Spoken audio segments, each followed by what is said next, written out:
Congratulations on being elected the NWSL PA president. Thank you. I appreciate it. What an honor that is for you, I assume.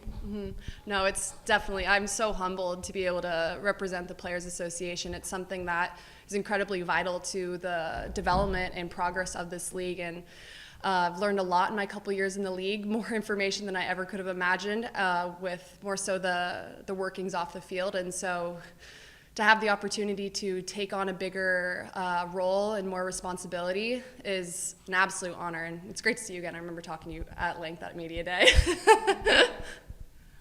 Now that you've had more time here, what is being a member of the current how's that been for you? It's been a really, really great opportunity. And yeah, last we spoke, it was really early on, and I was just kind of getting my bearings about me. But, you know, what are we, a couple months? It's already flown by, and preseason felt long, but now we're going into game 3. I feel a lot more acclimated and set in this group. Practices are incredibly competitive. It's a great group of people on and off the field, and makes it easy to enjoy the work.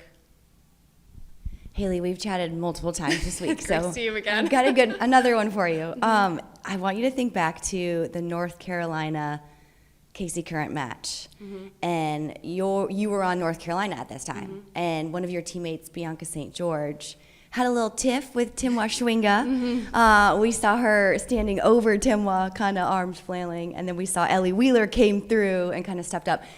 From your perspective, and to put context, obviously Bianca St. George is now on Utah, and obviously you're with Kansas City. Are we going to see a feisty match this week? Are we going to see anything between, maybe a replay of that, do you think? You know, I can't predict an exact replay of that, but, you know, I'm excited for Bianca and the opportunity to see her do well at Utah. She was a great teammate, and I'm excited to see her for sure. And she's a fierce competitor on the field, and, you know, that's just, soccer's always going to bring that out of you. Every single person on the field is just so intense, and, you know, you step in between those lines and nobody's friends. So going back to that game, yeah, that was definitely a high emotion game, and it was always hard playing in Kansas City. But I would say that aside from the actual altercation itself, it's more so, I think, the support of the teammates and the immediate stance that everyone took to support and get behind him and get behind Ellie and all of that. Like, you kind of just see everybody has their back, and I remember seeing that in that game, and I was like, oh, that's pretty cool. Like, it's pretty cool. Like, you mess with one of us, you mess with all of us. And I think that kind of sets the tone, and it's one of those moments where actions speak louder than words. So yeah, looking forward to Utah. It's gonna be a good game. And kind of on the flip of that, how are you feeling now about being able to run side by side with Schwinga instead of worrying about what she's going to do to your defense? Just talk a little bit about, you know, getting your reps in the front line with them as well. Side by side, I don't want to flatter myself in my speed.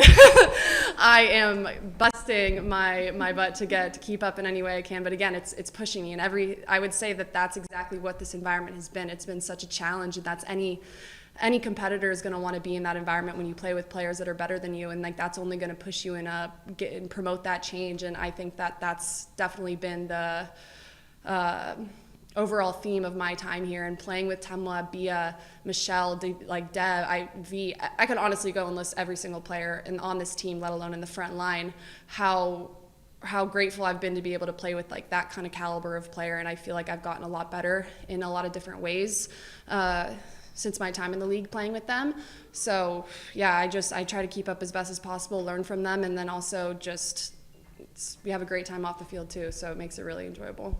Haley B is back from injury. You already have a lot of firepower in this attack, and now you throw her in the mix. What does that do for this group, knowing that you just add another weapon, knowing that you can score goals in any which way with this group?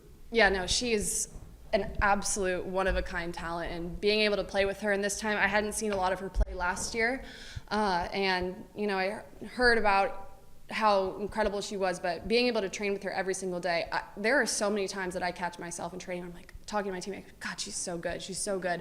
She's the type of player and she's incredibly humble too, humble and very kind. She was my roommate in Florida for preseason, and you know, language barrier and all, she's still, like, you can just tell by her like disposition how like genuine she is and everything that she does, and she's the type of player that makes everybody better around her. It's not just for her, it's always about, she's setting you up for the best, she's setting not only herself up for success, but everyone that surrounds her. And I mean, obviously training with her the last couple of weeks, and we're excited that she's back in it. I imagine that she's really, really excited to be back in the team too, but just adding that threat back to our attack it's lethal. We're really excited to have her. This will be your second home game in a current uniform. What do you think of your first? Julian, we were talking about this, but my first game on Kansas City, again, this is the hardest place, and Vlatko's made this very clear too. Like, we want to make this a pretty miserable experience for any team that comes in and plays us because of how intense and our fans, how passionate everyone is. And so being on the other side of that now has been really, very, very great in a lot of ways. But that first home opener here and walking out and having people, for me instead of against me was one of the more memorable experiences and moments of my soccer career. Sorry, back here. Yeah, I'm still here.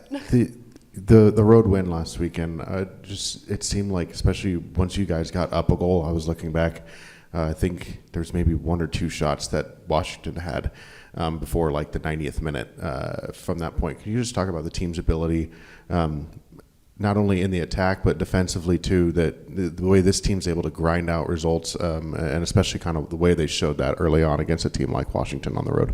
That's a great question. Washington is a really, really great team, and I know that the team, it was always a hard-fought game last year for them last year, and so going on the road is always a challenge in and of itself.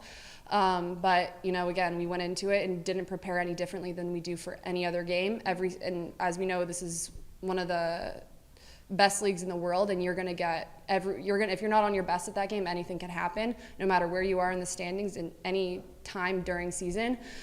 So to be able to grind out that win, and I mean, Tem was scoring late in that game too. Like, we scored in extra time. Like, that just shows that we're defending collectively, and we're also attacking collectively. And we're going to try to score until the final whistle, from the first whistle blowing all the way until the last one. And you see the level and the intensity that players run out to defend, no matter if you've been 98th minute, 16th minute. It's just, you're going to see that collective effort and energy together.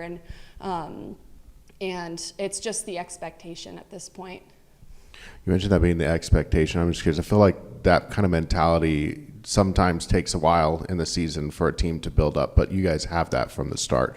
What sets that expectation, and how do you guys culture-wise have that mentality from the get-go? We are going to grind out every single minute. I think that precedent is definitely set by just behaviors of the team and also Vlatko, and I think that's definitely what he has prided himself on in his coaching style, is more so like the soccer will come, but the effort, that's something you can control, and there is just no excuse for anything less than that. And the team, it's not even a buy-in, it's just if the culture creates that feeling, and if that's not you, then this isn't the place for you. And so that's been really exciting to come in and see too. It's just like that level, because you never want to be the person that's holding someone else back. You want to contribute in any way you can, in whatever capacity that looks like. You want to do, I think the general feeling is you don't want to let down anybody. So, yeah. Mm-hmm. Anybody else? Hello, Alvaro from. Hi. What do you expect for this match against Utah tomorrow? It's always a good game. Like I said earlier, if you're not your best on any given day in any game, you never know what's going to happen. And I think with Utah too, there's a really good team. They've had a good couple of wins, and we've prepared ourselves well this week, and we're expecting a good game, as every single week we are, but we're trusting our preparation, and you're going to see the same team you saw last week and the same team that you saw before. We're going to put our best foot forward, and no matter what the outcome, 100% effort and energy is going to be there.